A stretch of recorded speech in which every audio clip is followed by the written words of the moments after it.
Jangan berhenti di sini saja, sebarkan link ini di grup WhatsApp, Telegram, Facebook, X, or Twitter, Instagram, Snack Video atau TikTok Anda, agar menjadi ladang pahala jariah yang berlipat ganda dan jangan lupa like, di-subscribe atau ditonton 3 menit lebih baik lagi. Terima kasih.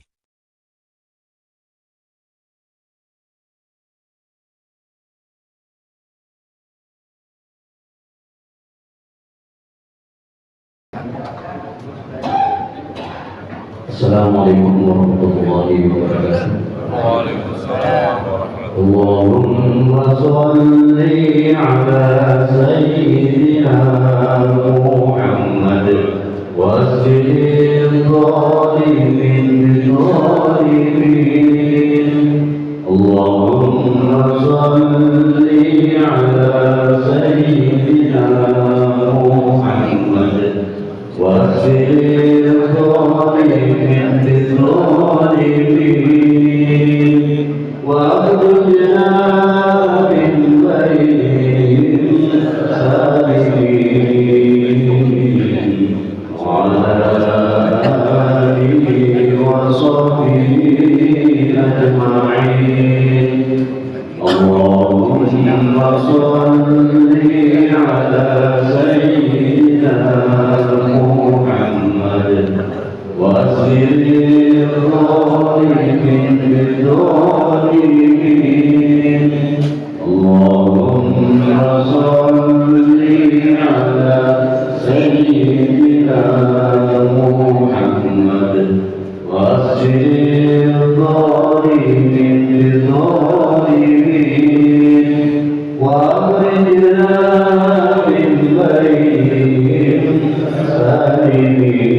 Bismillahirrahmanirrahim.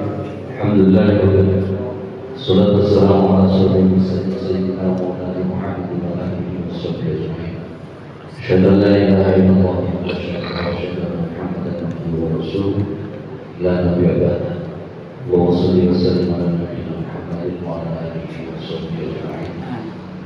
Wallahu ta'ala bil Qur'anil karim wa billahi minasyaitonir rajim. Bismillahirrahmanirrahim. Ya Tandur semua pada masjidul Allah Subhanallah kita orang itu bila hadir bila sekalian bapak-bapak, ibu-ibu jemaah Masjid Jami Islam, insyaallah selalu dimuliakan oleh Allah Subhanahu wa taala. Bersyukur kita kepada Allah Subhanahu wa taala pada pagi hari ini kita diberikan kesehatan, diberikan panjang umur, dan masih diberi kesempatan oleh Allah Subhanahu wa taala mengisi waktu yang tersisa. Mudah-mudahan apa yang kita lakukan khususnya mendapat ridho dari Allah Subhanahu wa taala. Nikmat yang Allah berikan kepada kita ucapkan alhamdulillahirabbil alamin. Wassalatu ala kita Muhammad sallallahu alaihi wasallam ala sayyidina Muhammadin wa ala alihi washabbihi ajma'in. Bapak Ibu yang saya hormati, mengawali kaji kita pagi hari ini akan saya sampaikan berkait dengan transisi hidup menuju mati. Artinya di situ ada prosesi sebelum ruh kita kepada Allah Subhanahu wa taala yang mesti kita lakukan, yaitu mentalbi orang yang mau meninggal. Kemudian setelah itu roh keluar, kemudian kewajiban kita untuk mandikan, mengkafani, menyolatkan dan menguburkan. Sudah kita bahas proses dari penguburan kepada malaikat yang akan datang, karena dan seterusnya sampai surga dan neraka sudah kita bahas. Makanya kita maju sedikit untuk mengetahui bagaimana penjelasan Al-Quran, bagaimana penjelasan Nabi SAW pada saat kita menjelang sakaratul maut sampai dengan sakaratul maut terjadi. Apa yang terjadi saat itu, kemudian apa kewajiban kita untuk mengurus jenazah itu, mulai dari memandikan, menyolatkan dan menguburkan. Sebelum masuk ke materi itu, saya ingin sampaikan satu video kepada kita semuanya untuk mengingat bahwa jatah yang Allah berikan setiap hari makin berkurang. Bukan katakan selamat ulang tahun dengan gembira bahagia, tetapi sebenarnya di situ ada kesedihan di dalam diri kita, jatah itu semakin lama semakin berkurang. Maka dari itu, dan juga saya sebutkan di mukadimah di salat saya bacakan, ya ayyuhalladzina amanu taqullaha wa summa qabla sibati wattaqullah innallaha khabirun bima ta'malun. Orang yang beriman bertakwa kepada Allah dan hendaklah siapa yang memperhatikan apa yang sudah kita lakukan, apa yang sudah kita perbuat selama ini. Untuk apa? Untuk berkati menghadap Allah Subhanahu wa taala. Takwa kepada Allah Subhanahu wa taala. Ini direminding oleh Allah Subhanahu wa taala betapa pentingnya kita melakukan muhasabah diri, mengevaluasi diri. Oleh karena yang nama dunia ini, dunia mata, dunia ini perhiasan, namanya perhiasan, indah aja yang kita lihat dan terkadang kita lalai. Bahkan Rasulullah menyebutkan ketika kita menghadiri pemakaman, sepulang dari pemakaman itu kita tidak tahu, tapi Rasulullah menjelaskan ketika kita pulang dari pemakaman itu dilempari kita oleh malaikat, dilempari Allah tanah. Apa maksudnya? Kita ingat nyawa akan mati seperti ini juga. Kamu datang ke sini dilempari tanah, dan memang kita tidak sadar. Dan Allah menjadikan kita lupa sejenak. Setelah itu kita kembali lagi ke rumah, setelah dan memakan melakukan aktivitas seperti biasa yang ke pasar dan kantor kembali dunia lagi kita terus. Kemudian di dalam penjelasan Imam Ghazali menyebutkan dalam buku Muhasabah Qulub, Imam Ghazali menyebutkan ketika Nabi Yakub itu kan sangat dekat dengan malaikat maut, bersahabat, sering didatangi, kadang-kadang hanya sekedar berkunjung, kadang ada hal yang penting disampaikan. Suatu ketika datang malaikat maut ini ke Nabi Yakub, kemudian Nabi Yakub menanyakan, urusannya apa nih? Mengabarin kematian atau sekedar silaturahmi? Di malaikat aja datang silaturahmi dan Nabi yang mulia. Kemudian suatu saat Nabi Yakub tanya kepada malaikat maut, aku minta tolong apa? Kasih aku kabar ketika engkau akan datang, tetapi urusannya bukan silaturahmi, tapi mau mencabut nyawa.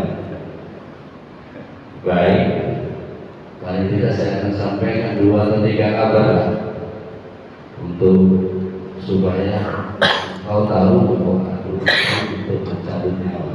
Baik. Kemudian datang lagi malaikat maut itu, ditanya, apa urusan hari ini? Aku mau mencabut nyawa. Mereka udah aku bilang, kasih tahu supaya saya melakukan persiapan. Aku udah dikasih tahu. Enggak, aku kasih tahu. Allah sudah mentakdirkan ada 3 hal yang menjadi pengingat. Dan itu sudah aku kasih tahu juga. Semua orang, satu, ketika rambutnya sudah berubah, jadi sudah berubah. Jadi ingatin sampai malaikat maut. Itu pengingat pertama. Artinya apa? Kita sudah semakin dekat. Rambutnya berubah. Ada masuk berubah.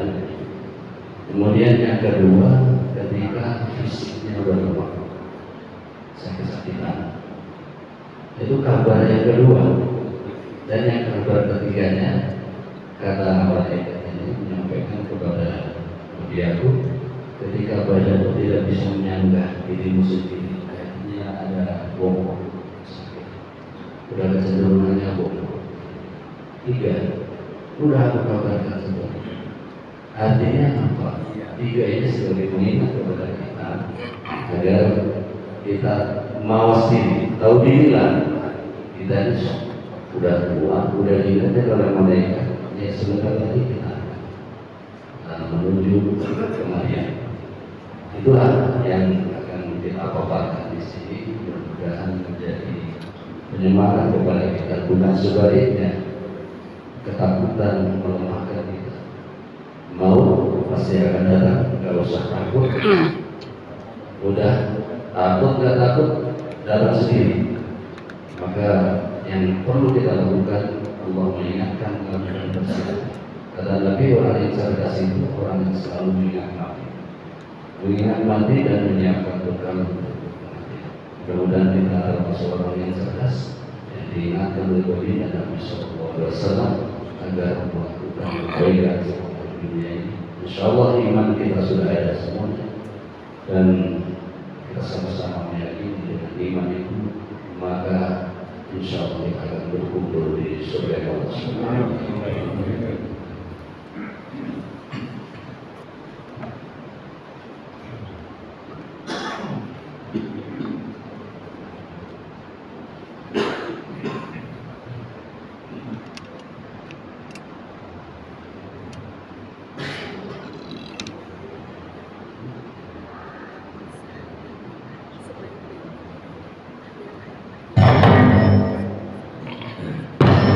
Umatnya agar tak terhina dan hidup berlangsung di dunia. Selain itu, Allah Subhanahu wa Ta'ala juga sering kali memperingatkan kita soal kematian dalam beberapa firman-Nya. Banyak para malaikat sampai turun tangan untuk memperingatkan kita soal kematian. Semua yang datang dari Allah Subhanahu wa Ta'ala akan kembali kepadanya. Begitu juga dengan manusia akan kembali ke penciptanya lewat kematian. Kematian itu pasti akan datang. Sayangnya, hanya Allah Subhanahu wa Ta'ala yang mengetahui kapan ajal hamba-Nya tiba. Hal ini sudah dikabarkan di dalam Al-Quran. Katakanlah, sesungguhnya kematian yang kamu lari daripadanya, maka sesungguhnya kematian itu akan menemui kamu. Kemudian kamu akan dikembalikan kepada Allah yang mengetahui yang gaib dan yang nyata. Lalu Dia berikan kepadamu apa yang telah kamu kerjakan. Al-Quran Surah Al-Jumu'ah ayat 8. Karena kematian itu pasti akan datang. Makanya Imam Ghazali senantiasa mengingatkan murid-muridnya bahwa sesungguhnya yang paling dekat dengan manusia adalah kematian. Para malaikat juga senantiasa mengingatkan manusia yang sering lupa akan kematian. Peringatan mereka dilakukan saat orang-orang berbondong-bondong menuju pemakaman. Para malaikat melemparkan tanah kepada para pengantar jenazah. Karena para pengantar jenazah setelah pulang ke rumah masing-masing bukannya mengasah diri dan mempersiapkan bekal untuk akhirat kelak, tapi malah merupakan kematian dan sibuk dengan urusan dunia. Dalam kitab At-Tazkirah karya Imam Qurtubi, Abu Hudbah Ibrahim bin Hudbah menjelaskan bahwa Anas bin Malik radhiyallahu anhu berkata kepada kami bahwa Rasulullah SAW bersabda, sungguhnya orang yang mengantarkan jenazah benar-benar telah diawasi seorang malaikat. Mereka sedih dan gundah sehingga bila jenazah telah mereka masukkan ke dalam kubur, maka mereka pulang kembali. Malaikat kemudian mengambil segenggam tanah dan melemparkannya sambil berkata, pulanglah ke rumah kalian, karena Allah telah melupakan kematian atas kalian sehingga kalian melupakannya. Kemudian mereka kembali berdagang seakan-akan mereka tak akan mati dan tak pernah melihat kematian. Sebenarnya malaikat maut juga sudah memberikan peringatan kepada manusia jauh-jauh hari sebelum ajal menjemput, yang mengingatkan dan memberikan sejumlah tanda di anggota tubuh kita. Hal ini diungkapkan di era Nabi Yakub alaihissalam. Nabi Yakub adalah salah satu nabi yang dikenal bersahabat dengan malaikat maut. Saat malaikat maut datang, Nabi Yakub kerap kali bertanya soal kematian dan meminta sang malaikat memberitahunya saat ajalnya akan tiba.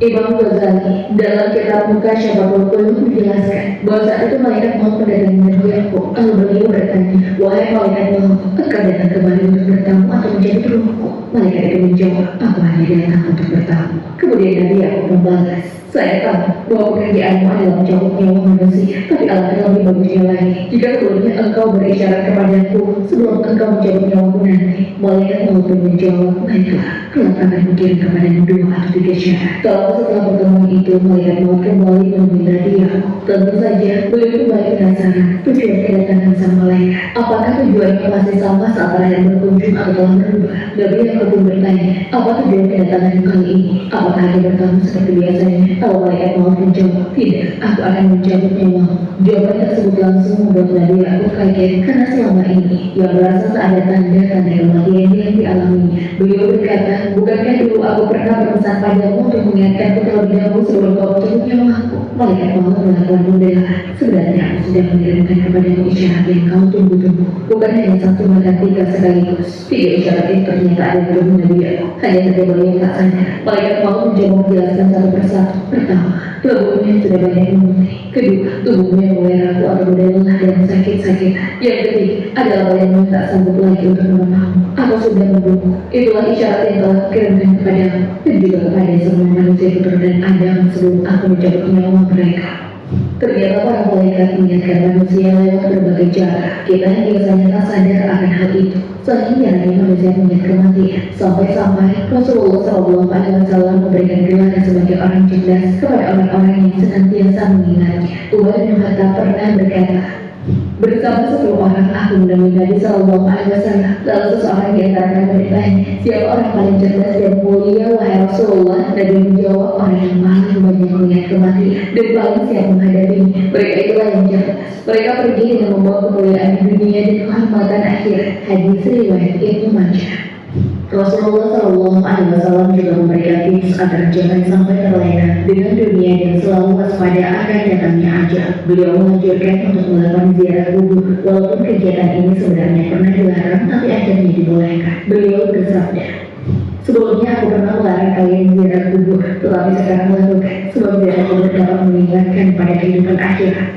Hadis ini termaktub dalam pembuka bab pertama kitab At-Tazkirah karya Imam Qurtubi. Dalam buku tersebut juga dijelaskan bagaimana perilaku malaikat kepada mayat orang-orang mukmin dan mayat para pendosa yang tak sempat bertobat. Jika malaikat berhadapan dengan orang-orang mukmin, mereka akan menyampaikan bahwa Allah SWT mengirimkan salam kepada mereka. Namun sebaliknya, jika malaikat berhadapan dengan orang-orang yang berdosa, maka seketika malaikat menjadi sangat marah. Keluarlah engkau wahai jiwa jahat yang berada dalam jasad yang kotor. Si calon mayat akan terus-menerus mendengar ucapan itu hingga ia keluar dari jasad. Betapa menakutkannya mendengar kalimat-kalimat kasar di akhir hidup kita. Selain disambut dengan hadirnya malaikat, si calon mayat juga akan mendapat kabar buruk bahwa ia akan mendapat azab atas semua dosa-dosa yang telah dilakukannya selama di dunia. Makanya mereka ingin segera bertemu dengan Allah Subhanahu wa Ta'ala. Begitu juga dengan Allah Subhanahu wa Ta'ala agar bertemu dengan hamba-hambanya itu.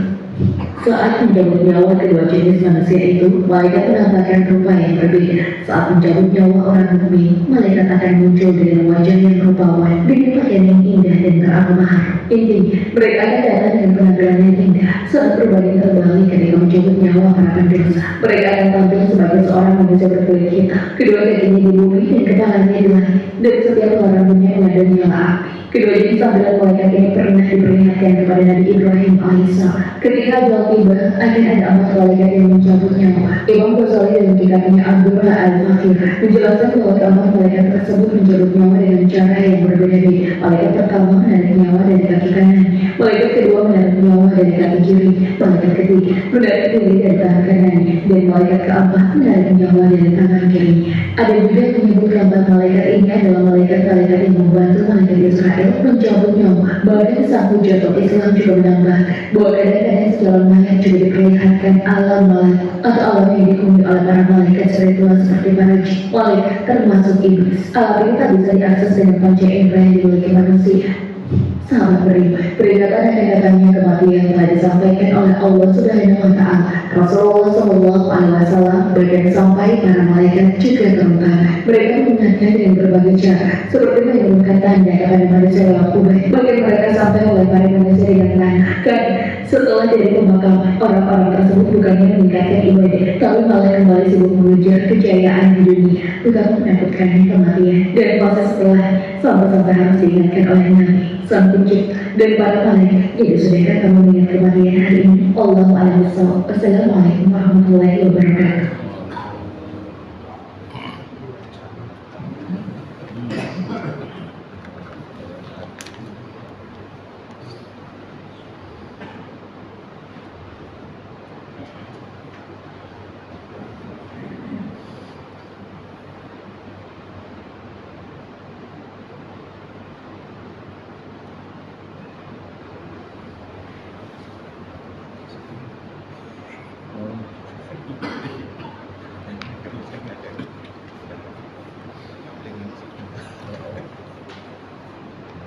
Itulah hal-hal yang saya hormati, mudah-mudahan menjadi penyemangat kita yang sebaiknya memang tidak beribadah menyiapkan diri agar kita dalam posisi terbaik ketika menghadap Allah Subhanahu wa Ta'ala. Baik, kita lanjutkan materi hari ini terkait dengan transisi menuju mulai dari kita masih hidup, kemudian ada tanda-tanda nanti akan kita sampaikan orang itu udah sakar atau belum. Yang semua orang yang sakit itu sakar atau belum, nggak benar juga. Ada tanda-tandanya dan sumber yang kita gunakan sebagaimana biasa ada al-akhirah, dan yang kedua adalah hukum lain. Ini sudah berkali-kali saya sampaikan. Kemarin di materi terakhir juga sudah saya sebutkan mulai dari alam kubur sampai dengan putusan surga neraka, ada 8 dan 9 nerakanya. Kita sekarang posisi hidup di dunia, masih di dunia. Tujuannya kita ingin raih adalah surga, sebagaimana Al-Qur'an 82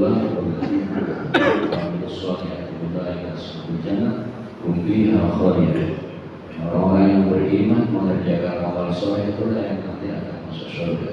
Mereka kekal di dalamnya. Kita semuanya insya Allah beriman. Jadi resep pertamanya atau kunci pertamanya adalah beriman dulu.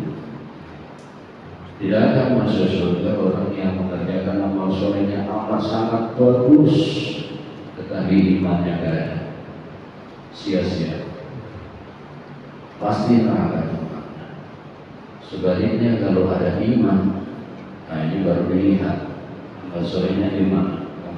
Amal solehnya bagus, ya langsung surga, bahkan dibimbing oleh malaikat Jibril, karena kita sudah sangat terbiasa dengan membaca selawat, sehingga malaikat Jibril mengatakan kepada Rasul, ya Rasul, untuk umatmu yang banyak berselawat nanti akan aku bimbing dia menyeberangi Shiratal Mustaqim, secepat kilat dia membawa kita. Karena apa? Karena kita selalu membaca selawat kepada Rasulullah SAW. Iman sangat menentukan. Banyak melakukan kemaksiatan besar, iya.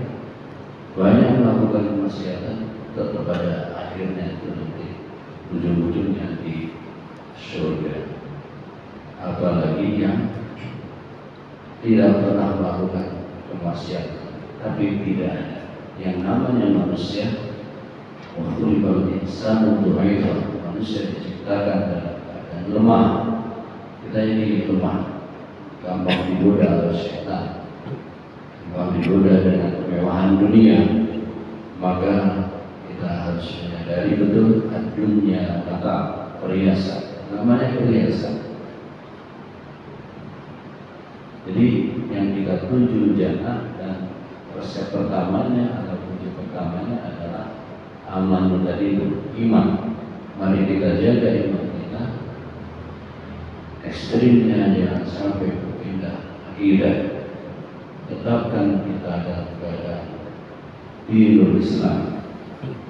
Allahumma ya muqallibal qulub tsabbit qalbi ala dinik. Ini doa baginda Nabi yang selalu diucapkan agar diri kita yang tetap dalam keadaan iman Islam. Rasulullah sangat sering membaca doa ini, kita amalkan terus, kita minta kepada Allah agar selalu tetap akidah kita, keyakinan kita dalam Islam. Karena sekarang ini zaman sudah berubah, agama dianggap mainan. Hari ini Islam, besok Hindu, besok lagi Kristen, muter lagi, kadang terus Islam lagi, kayak dianggap mainan aja. Hati-hati. Yuk kita jaga akidah kita, keimanan kita kepada Allah Subhanahu wa Ta'ala, karena itu akan menentukan kehidupan kita yang sebenarnya. Dunia ini hanya sementara. Yang sebenarnya adalah pintu pertama adalah ketika kita mengalami kematian, masuk dalam kubur, itu pintu pertama, dan seterusnya sampai akhirnya ada di surga. Nantinya setelah mati itu pilihannya cuma ada dua, nikmat atau siksa. Kita minta kepada Allah supaya diberi nikmat. Maka dari itu kita banyak-banyak bertaubat kepada Allah Subhanahu wa Ta'ala sebelum datangnya ajal. Karena dosa itu selalu muncul. Insya Allah dosa-dosa kecil dengan sholat yang kita lakukan rutin di masjid atau di mana saja, kemudian kita melakukan kebaikan-kebaikan taklim seperti ini, akan menggugurkan dosa-dosa kecil kita. Dosa besar tidak bisa, durhaka sama orang tua antara lain. Kemudian kita bahas dalam suatu hadir seperti menyampaikan, harus kita jaga sampai kita percaya sama dukun dan sebagainya, karena itu syirik. Siksa atau nikmat yang kita minta adalah nikmat kubur. Kayak yang kita bahas hari ini di sini, antara hidup menuju mati. Di sinilah ada proses yang mesti kita pahami bersama, dan ini memberikan semangat kepada kita agar kita menyiapkan diri.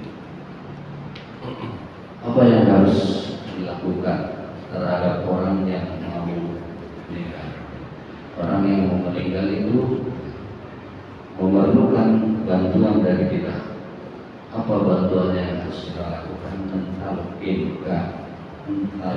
Talkin itu apa? Bimbingan terhadap an-nador, atau orang yang sedang menghadapi kematian. Bimbingan harus kita bimbing.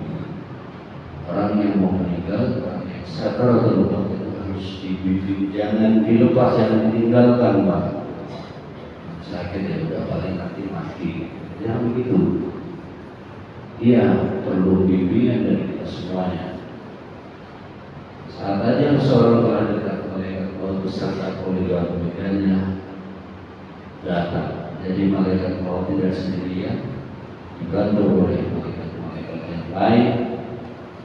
Kolega-kolega itu mengambil dan mengeluarkan secara perlahan. Pilihannya cuma ada dua, pelan-pelan atau keras, kasar. Cuma ada dua. Yang kita mau adalah ketika dicabut itu pelan-pelan.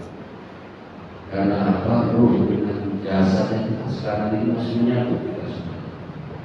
Sesuatu yang menyatu di dalam ilmu fisika yang saya pelajari. Ketika menyatu dua benda dipisahkan itu susah. Nah ini ruh dengan jasad menyatu. Ketika menyatu dipisahkan, ruh dipisah dari jasad, maka sakit. Sakitnya luar biasa. Jangankan kita, Nabi saja merasakan sakit ketika roh menjatuh. Sampai-sampai menyatakan, wahai malaikat maut, inikah sakitnya orang yang sakaratul maut? Benar ya Rasul. Untuk engkau ya Rasulullah, manusia mulia, manusia pilihan, ini sudah diturunkan levelnya 70 kali. Artinya tidak begitu sakit dibandingkan dengan yang sebenarnya. 70 kali itu sudah seperti ini rasanya. Bagaimana dengan umatmu? Wahai malaikat, timpakan saja sakitnya sakaratul maut umatku kepadamu. Kata Nabi Muhammad SAW.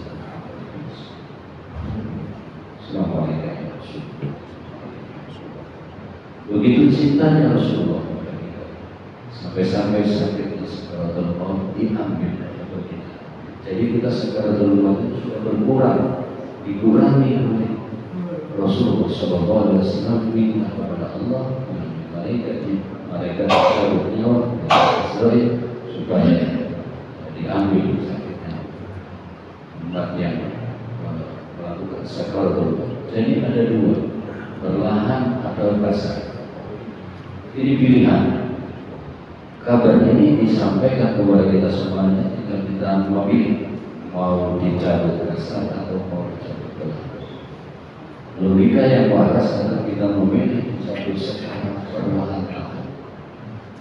Orang-orang kafir, cabutan rohnya pasti akan dilakukan dengan kasar. Orang beriman seluruhnya akan dilakukan dengan perlahan.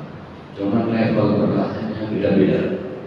Karena apa? Karena sudah memiliki iman, maka dicabut secara perlahan. Perlahan pun itu sakit. Beda-beda, banyak dosa, belum sempat bertobat, pasti tetap sakit. Yang sudah bertobat kepada Allah Subhanahu wa Ta'ala, dosanya sangat kecil, maka akan lebih ringan. Kemudian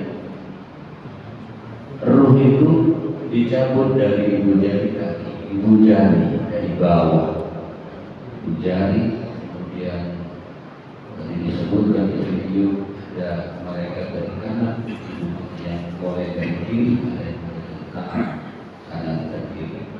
Dicabut dari kaki pertama dari ibu jari, kemudian naik sampai dari ujung rambut keluar. Maka ketika orang meninggal itu bisa kita lihat matanya pasti ikutin roh keluar dari ujung-ujungnya, dari rambutnya. Kemudian setelah dicabut, malaikat maut kepada malaikat maut yang mengambil, kemudian malaikat maut menyerahkan kembali kepada malaikat rahmat. Malaikat rahmat yang menerima roh itu akan membawa ke atas, melaporkan tentang bagaimana roh itu sendiri kondisi itu. Satu lagi malaikat adab yang menerima. Kalau malaikat rahmat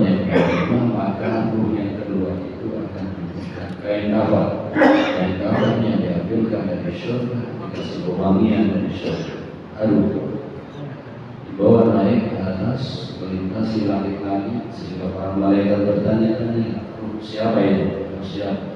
Maka disebutlah oleh malaikat maut ini ruh bulan dari Tuhan yang biasa disebut di dunia. Sampaikan ini ruhnya. Aduh, luar biasa. Para malaikat ikut menyaksikan dan ikut senang gembira karena harum baunya dari organ ke atas. Kemudian terakhirnya adalah ditaruh di ini itu apa namanya, akan kita jelaskan. Sebaliknya yang satunya, kalau malaikat Adam yang menerima karena seharusnya dilakukan termasuk kafir, maka yang diterima malaikat Adam kemudian dikasih kain kafan yang berasal dari neraka, kemudian dikasih minyak, bukan harum tetapi bau, dibawa ke atas, ditolak oleh langit, mau terima, dilepaskan oleh Allah Subhanahu wa Ta'ala ke bumi yang paling dasar. Di situ nanti akan tempatnya siji.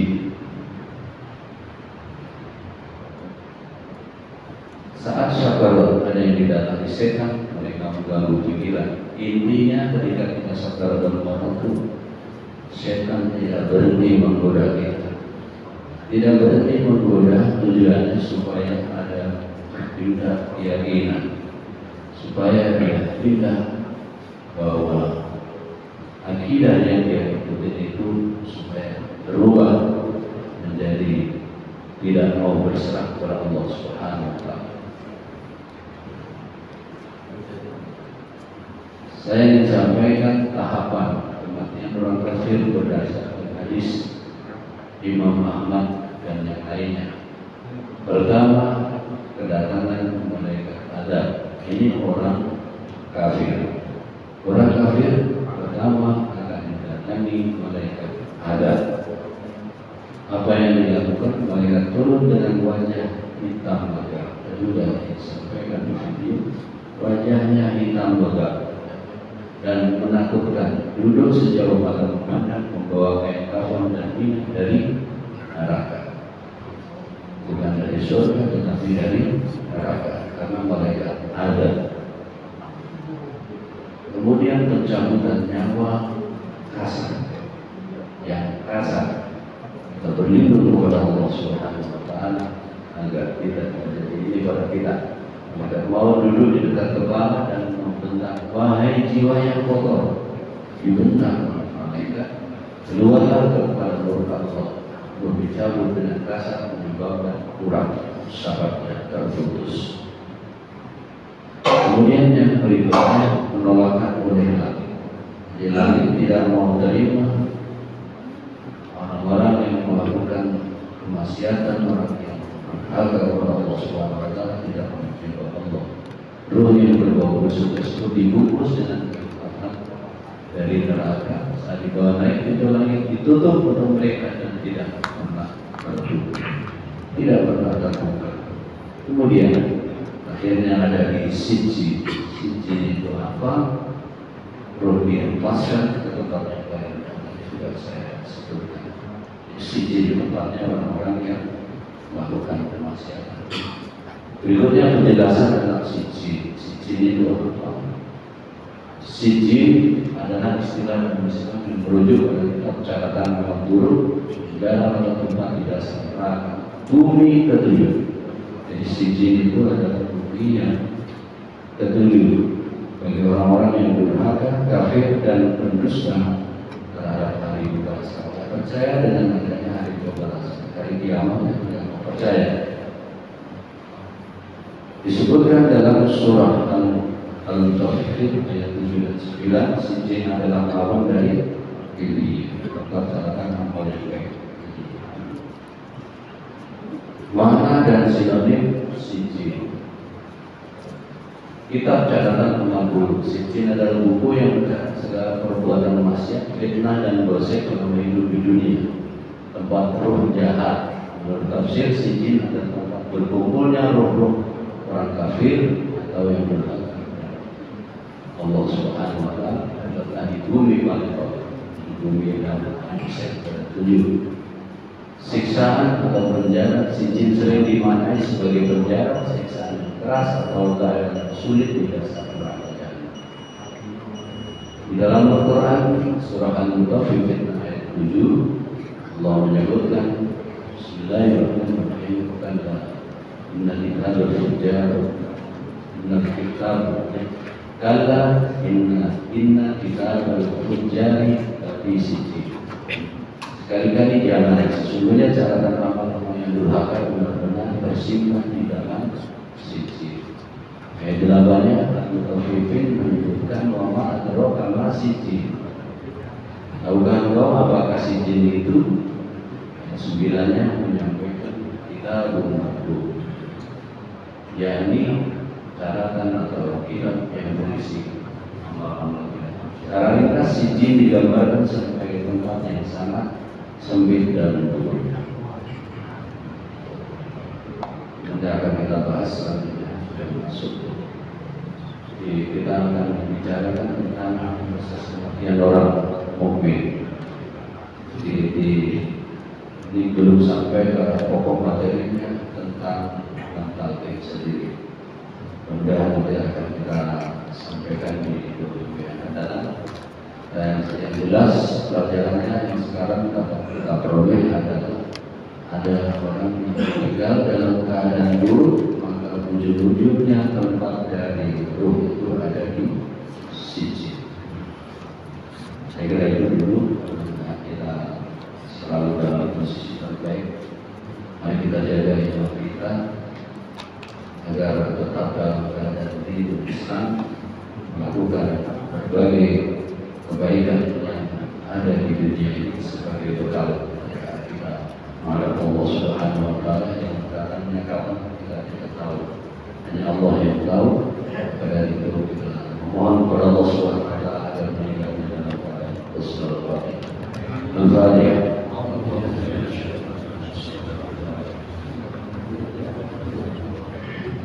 Ya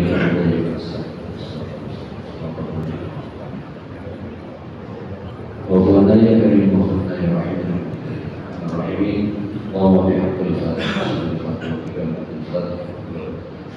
الشرطة الفاتحة يا فرج يا كشف يا العلم بيد البلاء الله ولا يرحمنا ولا يرحم اللهم إنا نسألك علما نافعا وعملا متقبلا ورزقا حلالا طيبا ربنا نسألك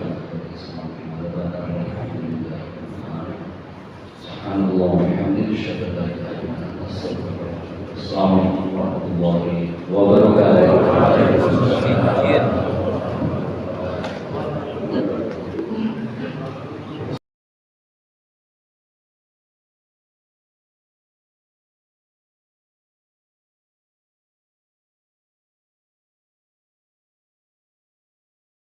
Assalamualaikum warahmatullahi wabarakatuh. Halo, saya Oiranu Soke atau panggil saya Cing Aryo. Terima kasih sudah mau mengunjungi channel saya. Melihat dan menonton video, semoga berguna dan bermanfaat. Silahkan disebarluaskan konten channel ini tanpa merubah isi. Terima kasih untuk like dan subscribe-nya serta komennya. Hormat saya Tabasam. Wassalamualaikum warahmatullahi wabarakatuh. Tabasam, pengetahuan mendamaikan perbedaan. Jangan saling mencela, mari saling menjaga. Beda disenyumin aja.